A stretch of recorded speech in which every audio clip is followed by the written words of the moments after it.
teman-teman, kami dari kelompok 3 ingin memperkenalkan role model kami yaitu Bapak Purbaya Yudisadewa, seorang tokoh ekonomi dan pejabat publik yang saat ini berperan penting sebagai Menteri Keuangan yang baru dalam Kabinet Prabowo Gibran. Beliau dikenal luas sebagai sosok yang berorientasi pada pelayanan publik.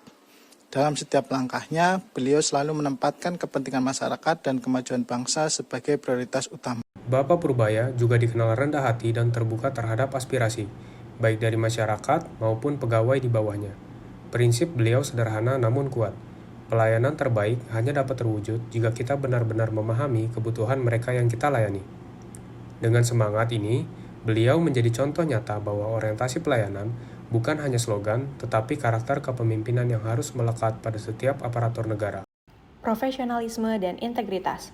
Latar belakang akademis yang solid dan pengalaman di bidang riset, korporasi, dan pemerintahan membekali beliau dengan kemampuan analitis dan data-driven. Dalam kapasitasnya sebagai Ketua LPS, beliau pernah mengawasi sistem keuangan simpanan masyarakat, memastikan adanya perlindungan dana simpanan, yang mana hal ini menunjukkan tanggung jawabnya terhadap publik secara nyata. Komitmen terhadap integritas juga terlihat dari sikap bersih-bersih terhadap aparatur yang melanggar. Walau ini masih dalam tahap awal, niatnya sangat jelas bahwa pelayanan publik harus bebas dari korupsi dan penyalahgunaan wewenang. Sekarang bukan saat yang main-main lagi. Ada disebutkan satu itu seperti apa Pak? Ya, memecat, jadi pecat. Selanjutnya, keterbukaan dan komunikasi. Beliau dikenal sebagai figur yang tidak hanya membuat kebijakan di ruang tertutup, tetapi bersedia mendengarkan aspirasi, kritik, dan feedback dari berbagai pihak seperti masyarakat, sektor swasta, dan akademisi.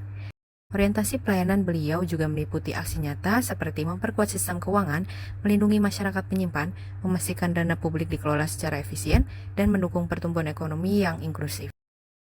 Mengapa kami menjadikan beliau role model orientasi pelayanan? Di mana beberapa alasan. Keseimbangan antara efisiensi dan keadilan, akuntabilitas dan transparansi, kemampuan adaptasi beliau yang sangat luar biasa, dan dedikasinya terhadap tugas publik, di mana menerima amanah sebagai Menteri Keuangan di masa penuh tantangan, memperlihatkan bahwa beliau siap berkorban dan bekerja keras demi kepentingan rakyat dan negara.